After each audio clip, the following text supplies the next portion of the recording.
Inawezekana na wewe ni miongoni mwa watu ambao wanahangaika kutafuta cheti cha kuzaliwa, au ulishawahi kuhangaika kwa ajili ya kutafuta cheti cha kuzaliwa na kwa bahati mbaya ukawa haujui bei ya cheti cha kuzaliwa. Hapa naenda kukueleza bei zote za vyeti vya kuzaliwa ambazo ni za halali na haupashwi kuzidisha hapo unapokuwa unafanya maombi online. Ni lazima ujue wewe unataka kufanya application ya cheti cha aina gani, na baada ya hapo uweze kujua cheti hicho kitakugharimu shilingi ngapi. Nitaelezea kutengeneza cheti kipya na gharama zake. Pia nitaeleza kubadilisha cheti cha zamani kuja cheti kipya na gharama zake. Nitaelezea pia gharama za kufanya verification ya cheti cha kuzaliwa kwa ajili ya matumizi mbalimbali kama vile kuomba mkopo wa chuo, bima, pamoja na kuomba passport au sababu nyingine yoyote. Na mwisho nitaelezea gharama za kufanya marekebisho ya cheti cha kuzaliwa kwa changamoto yoyote ile itakayokuwa kwenye cheti chako cha kuzaliwa.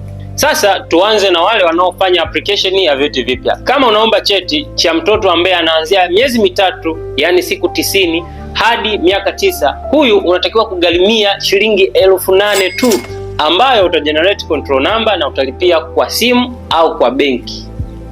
Lakini kama unatafuta cheti cha mtu ambaye ana miaka 10 na kuendelea, huyu utagharimia shilingi 20,000 tu, ambayo utatengeneza control number na utalipia kwa benki au kwa simu. Sasa tuangalie kwa wale wanaobadilisha vyeti vya zamani ili wapate vyeti vipya. Zipo version mbalimbali za vyeti vya kuzaliwa ambayo kwa sasa vinatakiwa kufanyiwa update. Sasa gharama ya kubadilisha cheti cha mtu mwenye umri yeyote, awe mtoto mdogo awe mtu mzima, wote bei inafanana, ambayo bei yake ni shilingi 7,000. Kwa kama una miaka 20 unabadilisha cheti chako cha zamani ili upate cheti kipya, utalipia shilingi 7,000. Lakini pia kama ni mtoto mdogo anabadilisha cheti chake cha kuzaliwa, mara nyingi inakuwa ni vile vyeti ambavyo vinakuwa vimeandikwa na mkono, anabadilisha ili apate cheti kipya, huyu anatakiwa kutoa shilingi 7,000, ambayo nayo utatengeneza control number. Baada ya kutengeneza control number utalipia kwa simu au kwa benki. Na sasa tuangalie gharama za kufanya verification ya cheti cha kuzaliwa kwa ajili ya matumizi mbalimbali. Huduma ya certificate verification ni huduma maarufu sana, na wengi tumekuwa tunaona wanafunzi wanapomaliza form 6 wanahitaji kwenda kuomba mikopo ya chuo, wanaenda wanafanya verification. Sasa wengine wanafanya verification kwa ajili ya kupata pasipoti za kusafiria, wengine kwa ajili ya bima, lakini pia zipo sababu nyingi sana ambazo zinataka huduma ya kufanya verification. Lakini gharama ya kufanya verification ni shilingi 6,000 tu. Na mwisho tuangalie gharama za kufanya marekebisho kwenye cheti cha kuzaliwa.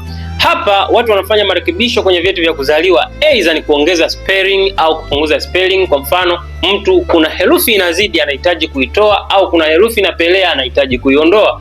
Lakini pia kuna wengine wanafanya marekebisho ya tarehe ya kuzaliwa, au wanafanya marekebisho kwenye mwezi wa kuzaliwa, au kitu chochote unataka kukifanyia marekebisho kwenye cheti cha kuzaliwa. Hii huduma inatolewa moja kwa moja kwenye ofisi za RITA. Unaenda moja kwa moja unatengenezewa control number, na control number utakayolipia ni shilingi 13,000, ambapo utatengenezewa control number, utaenda kulipia kwa simu au utaenda kulipa kwa benki. Asante sana kwa kutazama video hii, na kama video hii imekusaidia jambo fulani, tafadhali sana subscribe, like, comment na kushare. Lakini pia kama utakuwa na maswali, tafadhali sana weka swali lako sehemu ya comment ili nijue unawaza nini na nione ni jambo gani unastahili kulijua, na tuweze kupata uelewa pamoja kuhusiana na masuala ya vyeti vya kuzaliwa.